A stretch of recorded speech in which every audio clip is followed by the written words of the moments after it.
Hi, ఈరోజు story భూతం నవ్వించే కథ అన్నమాట. ఒకనొకప్పుడు చిన్న గ్రామంలో రామ్ అనే కుర్రాడు ఉండేవాడు. రాత్రి సమయంలో అతనికి భూతాలంటే చాలా భయం. ఒకరోజు అతని స్నేహితులు హిల్ టాప్ వద్ద పెద్ద చెట్టు దగ్గర రాత్రి గడపమని ఛాలెంజ్ ఇచ్చారు.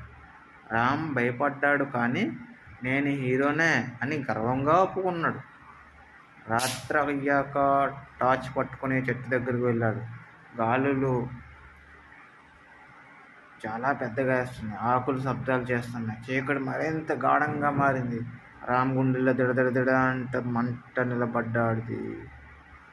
అక్కడే ఒక తెల్లని పొడవైన ఆకారం చెట్టు వెనక నుంచి క్రమంగా బయటకు వచ్చింది. రామ్ గుండె ఆగిపోయే అంత పని అయింది. భయపడ్డాడు. అది దగ్గరికి వచ్చి భూ అంది. రామ్ కేక వేసి పారిపోయాడంతే. కొద్దిసేపటికి అతని స్నేహితులు నవ్వుతూ వచ్చారు, ఎందుకంటే ఆ పొడవైన ఆకారం ఒక చెట్టు పైన బుట్ట పైన వేసిన తెల్లటి కవరే. రామ్ అర్థం చేసుకున్నాడు, కొన్నిసార్లు మన భయమే మనకు దెయ్యం అవుతుంది. ఇంకా ఇలాంటి భయంకరమైన భూతం కథలు కావాలా? సబ్స్క్రైబ్ చేయండి.